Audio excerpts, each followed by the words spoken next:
آقا کریم جب ہجرت مدینہ کے لیے رخت سفر باندھتے ہیں، راستے میں آتکا بنت خلف بن معبد نامی ایک خاتون کا گھر آیا۔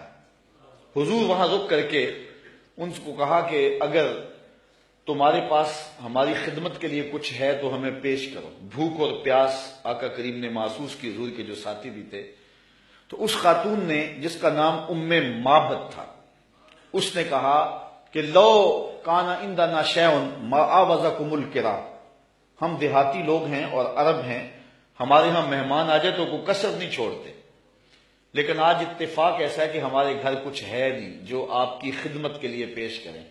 عرب لوگ مہمان دیکھ کر کے خوش ہوتے ہیں، پھر مہمان بھی اتنے سونے آ جائیں، لیکن بدقسمتی یہ ہے کہ اس وقت ہمارے پاس کچھ ہے نہیں جو آپ کو پیش کر سکے۔ ایک جانب ایک بکری بندھی ہوئی تھی، لاغر اور کمزور سی۔ حضور فرمایا اگر تم کہو تو اس کا دودھ دھو لیں۔ اس نے کہا اس کی ہڈیوں میں گودا نہیں، کھیری میں دودھ کہاں ہوگا؟ اگر یہ چلنے کے قابل ہوتی تو ریوڑ کے ساتھ نہ جاتی۔ فرمایا اگر تم اجازت دو۔ اس نے کہا مجھے کیا اعتراض ہو سکتا ہے؟ تو حضرت سیدنا صدیق اکبر نے آگے بڑھ کے بکری کو کھولا، حضور کے سامنے کھڑا کیا۔ آقا نے دست شفا، دست رحمت اور دست برکت اس بکری کی پشت پہ رکھا۔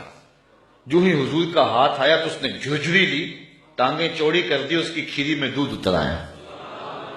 حضور علیہ السلام نے فرمایا کہ کوئی برتن لا۔ اس نے گھر کا برتن پیش کیا۔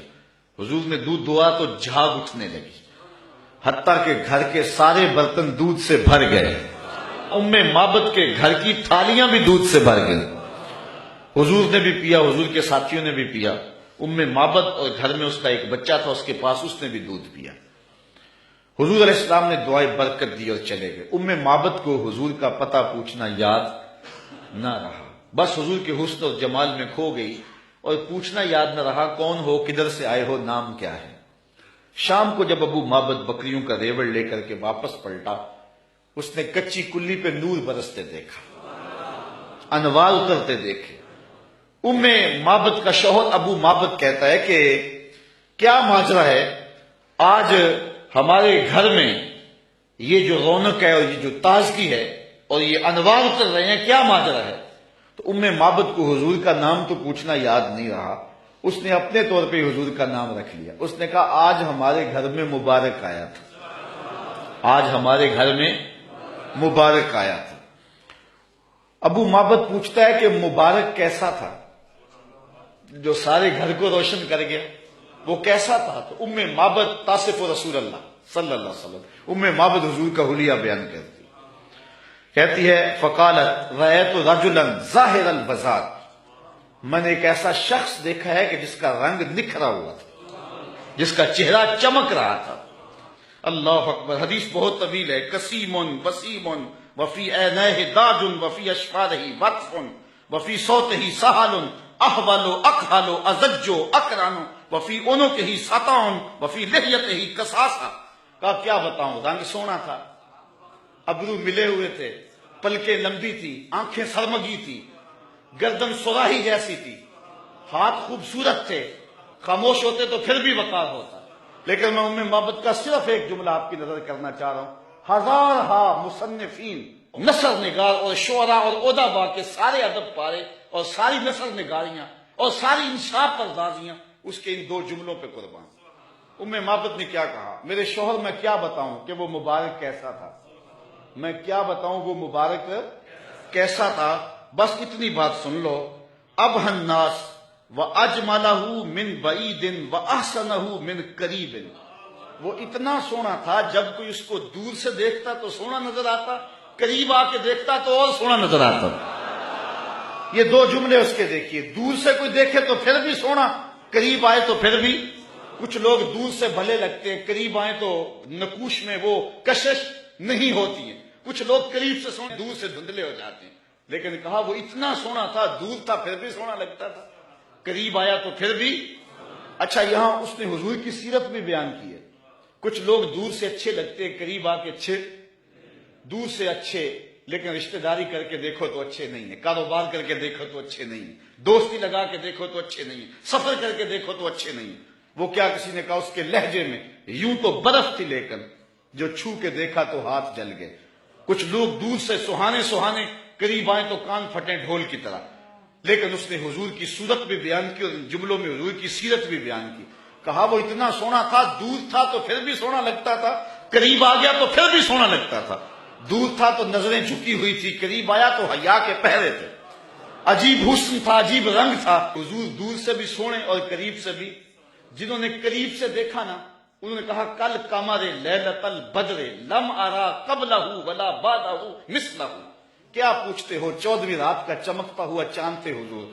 حضور جیسا نہ پہلے دیکھا نہ بعد میں دیکھا. یہ کس نے کہا؟ حضرت ابو ہریرہ نے. جس نے پاس کھڑے ہو کر کے دیکھا، جس نے قریب سے دیکھا اس نے کہا کل قمر لیلۃ البدر. اور جس نے 13 صدیوں کے فاصلے پہ کھڑے ہو کے دیکھا اس نے کہا مکھ چند بدر شاہ شانی، متھے چمک دی لاٹ، کالی زلف تے اکھ مستانی ہے، مخمور رکھی ہند مد بھری. جس نے قریب کھڑے ہو کے دیکھا اس نے کہا کہ چاند چڑھا ہوا تھا اور حضور لال دھاری دار یمنی چادر اوڑھ کے آرام کر رہے تھے. یہ حضرت جابر بن سمرہ کہتے ہیں کبھی اسے دیکھوں کبھی انہیں دیکھوں، فائزہ ہوا اندی احسن من القمر. پھر میں نے فیصلہ کیا نہیں حضور سونے ہیں. جس نے قریب سے دیکھا اس نے کہا کہ چاند سے حضور سونے ہیں. اور جو 13 صدیوں کے فاصلے پہ کھڑے ہو کے بریلی سے دیکھتا رہا اس نے کہا خورشید تھا کس زور پر، کیا بھر کے چمکا تھا قمر، بے پردہ جب وہ رخ ہوا یہ بھی نہیں وہ بھی نہیں.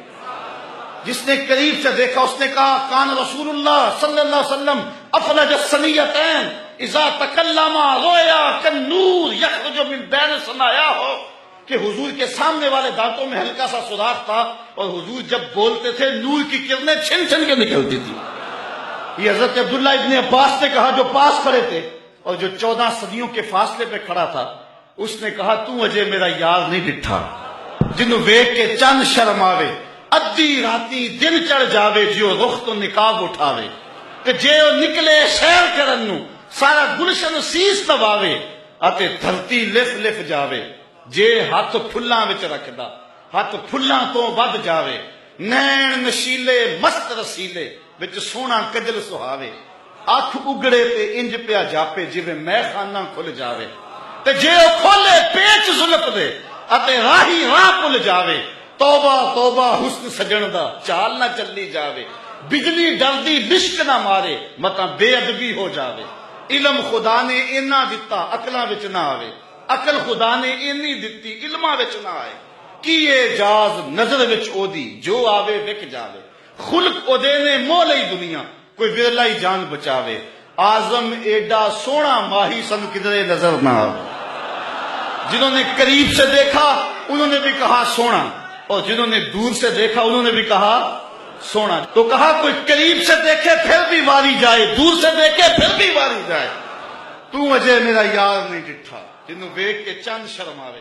کہا کیا بتاؤں کہ وہ قریب سے بھی سونا اور دور سے بھی سونا.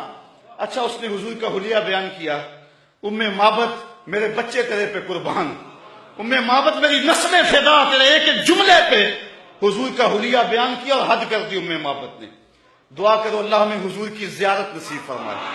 یا اللہ واسطہ ڈالتے ہیں ام معبد کا، ہمیں حضور کی زیارت دے دے. یہ آنکھیں اس قابل تو نہیں ہیں لیکن مالک تو کرم کر، ہم تیرے محبوب کا نام لے رہے ہیں، ام معبد کا صدقہ حضور کی زیارت دے دے.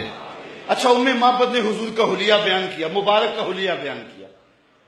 ام معبد حلیہ بیان کر کے فارغ ہوئی تو بچہ بولا امی وہ بکری والی بات سنائی نہیں، جو بکری کی پشت پہ ہاتھ پھیرا تھا مبارک نے وہ تو بات نہیں سنائی. اللہ اکبر. اب ابو معبد کہتا تم نے زیادتی کیا میرے سے، جب مبارک آیا تو مجھے بلایا کیوں نہیں، اس کو میں بھی دیکھنا چاہتا تھا. اب میں بکریاں دودھ لے کر نہیں جاؤں گا، قریب قریب رہا کروں گا، کبھی مبارک آئے نا تو مجھے بلا لینا. اب وہ سارے گھر کے افراد مبارک کا انتظار کر. ابو معبد کے جذبات یہ تھے ایک بار ہی دیکھ لوں، لیکن ام معبد کہتی تھی کاش کے روز بھی گزرے، مبارک کا روزانہ گزر ہو یہاں سے. ایک دن ام معبد سودا سلف لینے کے لیے قریبی بستی میں گئی، نہ ملا تو آگے بڑھ گئی، آگے شہر مدینہ میں جا پہنچی. سودا خرید رہی تھی، بچہ بھی ساتھ تھا کہ حضرت ابوبکر صدیق گزرے. تو بچے نے جب دیکھا نا تو تڑپنے لگا اور اس کے لفظوں میں وہ بے ساختگی اور اس کی تڑپ ظاہر ہو رہی ہے. اس نے کہا یا امہ ان ھذا الرجل الذی کان مع المبارک، امی اس دن جو مبارک کے ساتھ نہیں بندہ تھا یہ جا رہا ہے. سودا چھوڑا حضرت ابوبکر صدیق کے پیچھے اور پوچھتے ہیں مبارک کہاں ہے؟ تم تو مل گئے ہو، مبارک کدھر ہے؟ اب نام تو اپنے طور پہ رکھا ہوا تھا۔